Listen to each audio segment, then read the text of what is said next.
Before we get into the latest Obi Toppin rumors and if the Knicks are or are not shopping him, sounds like he may also request a trade. I want to let you guys know here, inside the Chat Sports Studios, it's a sub-off. I don't care really how bad that sounds. It's a sub-off, though, between Knicks Now, 76ers Now, and the Miami Heat report. We started to do a subscriber battle in the month of June, and I got bad news. Knicks Now is in last place. We're losing to the frickin' 76ers, and those damn Miami cheat. If you hate the Heat, you hate the Sixers, and you love the Knicks, and you want content every day on the orange and blue, hit that sub button right now.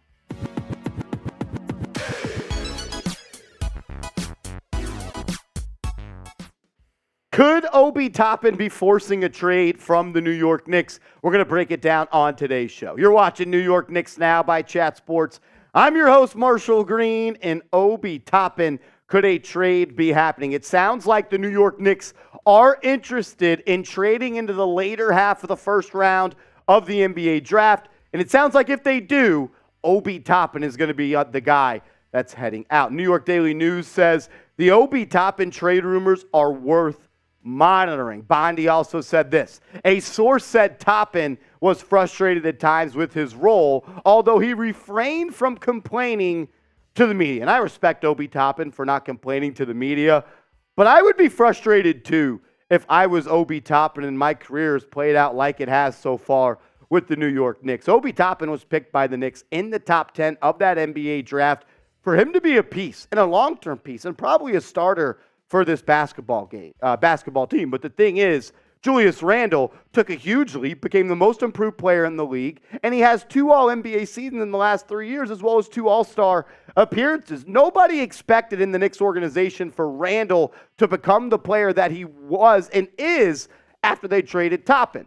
And the reason I would be frustrated if I was Toppin the most is, why are my minutes per game going down from year 2 to year 3? Only 15.7 minutes this past year, 17 minutes the year before, 11 minutes as a rookie, but you're also just not a focal point of the offense. I will give Obi Toppin credit for becoming a 34.4% three-point shooter. Not great by any stretch of the imagination, but he was 30% his first 2 years, and he was 34.4% on catch-and-shoot threes in 2023. It's the thing that whenever Obi plays and he gets minutes, he produces. He has started 15 games in his NBA career since being drafted, and he's produced in those 15 ball games. 21 points per game, almost 6 rebounds, 3 assists. 21, 6, and 3 is a good stat line for a starter. And he's also doing it on all-worldly efficiency, almost 58% from the deck and 44% from 3. So the data right here shows you that when Obi Toppin gets minutes, when Obi Toppin starts, he's going to produce, and that shows right here as well. When Obi Toppin has played more than 20 minutes per game in a game, he's produced. In 2022, it only happened 11 times, but he gave you 15.3 points per game. In 2021-2022, it happened 19 times, and he gave you 21.7 points per game. His rookie year, he only played in more than 20 minutes twice. Imagine being a top 10 pick, and in your rookie season, you only have 2 games of more than 20 minutes.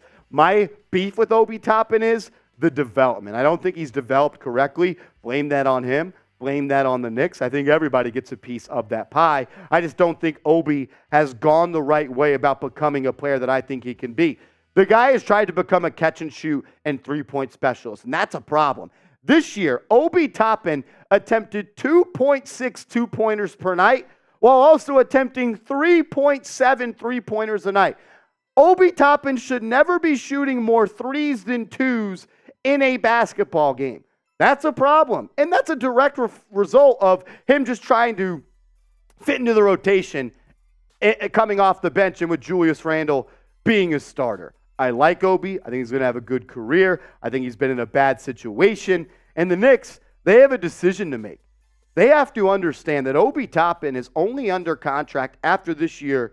He's not under contract after the 2023 season. He's contract extension eligible. If they can't agree to a long-term deal, he'll be a restricted free agent, which means the Knicks could match that contract, but it also means they can lose him for absolutely nothing. And look, you can't pay everybody big money. And there was reports that NBA insiders believe Obi could sign a 4-year, $70 million deal. And I'll tell you this much. That's not happening with New York. So I want to ask you this before we roll on and talk more about Mr. Obi. Should the Knicks trade him?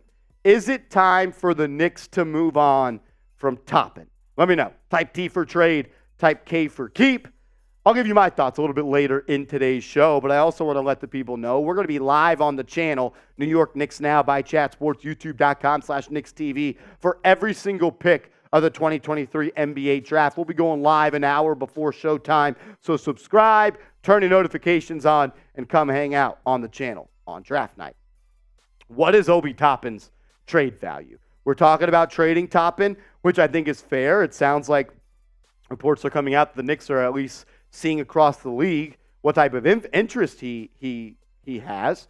So what is his trade value? Well, a league executive top Toppin's trade value as a late first-round pick. That comes from the New York Daily News and Stephen Bondi. Well, what teams have late first-round picks? The Indiana Pacers, they have 2 of them. And go back to the NBA trade deadline. Reports came out then, and we told you about it, that Indianapolis and the Indiana Pacers were interested in Obi Toppin at that NBA trade deadline. The Pacers, they hold the 26th and 29th pick in the NBA draft, so could a straight-up swap of Toppin for 26 or 29 make some sense? This is what Bondi had to say about it. He said the Knicks hold Toppin in high regard, particularly Knicks executive William Wesley, a.k.a. Worldwide Wes, who has been long understood to be a strong Toppin supporter. There's also the question of Randle's future. If the Knicks indeed make a push for a star player, Randle might be shipped out and Toppin's presence becomes more important. I 100% agree. Let's say the Knicks trade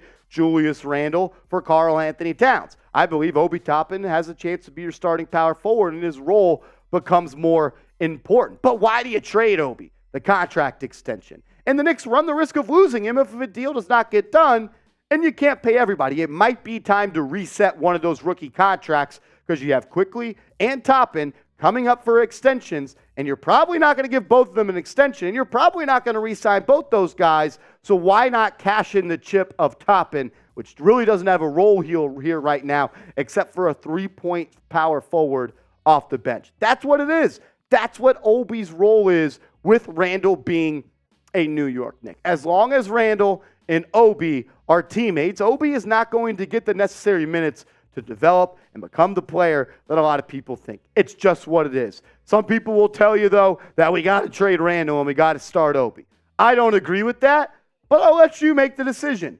Who do you want to be the long-term power forward for the New York Knicks? Is it Obi? Is it Julius? Sound off. Type their jersey numbers. 1 for Obi or 30 for Randle of who you want to be the long-term power forward for the New York Knicks. We're going to close out today's show in just a second. I got some more thoughts to get off my chest. But first, make sure you guys are hooked up with our awesome Chat Sports Real One t-shirt, Knicks Now edition. Go to chatsports.com/Real Knicks. That's chatsports.com/Real Knicks. That link is clickable down in the comments and description of today's show. And if you get the shirt, when it comes in the mail, take a picture of you wearing it, and we'll put you on the show. I'm not trading Obi Toppin for scraps. I'm not moving him just to move him. There's only a couple of ways that I would move off of Obi Toppin. It's not going to be for scraps. I'm only moving Obi if I'm getting a first-round pick in the 2023 NBA draft because I understand that line of thinking. Yeah, you got to reset a rookie contract. You can't pay everybody, so I understand that. Or I'm moving Obi in a deal as a part of a package for a star. If you are making a move for a talent upgrade in that starting lineup, let's say, for instance, you're trading for Zach LaVine. You're going to include either Julius Randle, R.J. Barrett. I think it's R.J. Barrett. I've also heard some stuff about Emmanuel Quickly. But the Bulls are probably going to also want another young player, particularly maybe Obi Toppin. So he would be a supplementary piece in a package for a star. That, or I'm using him as a trade chip to get a first-round pick. Overall, I believe Obi is going to have a successful career in the NBA. Just too much talent, too much ability to score for the lack of minutes that he gets. But I just don't know if he's ever going to get the necessary burn that he's going to need to be successful with the Knicks. So I think he's going to have a successful career, I just don't know about it being with the Knicks unless the Knicks end up shipping out Julius Randle. As always, I want to say thank you, and I appreciate you guys for tuning in to New York Knicks Now by Chat Sports. If you want to continue the conversation about Toppin, I'm down over on Twitter. So send me a DM or mention me in a tweet at @MarshallGreen_, and let's talk some ball.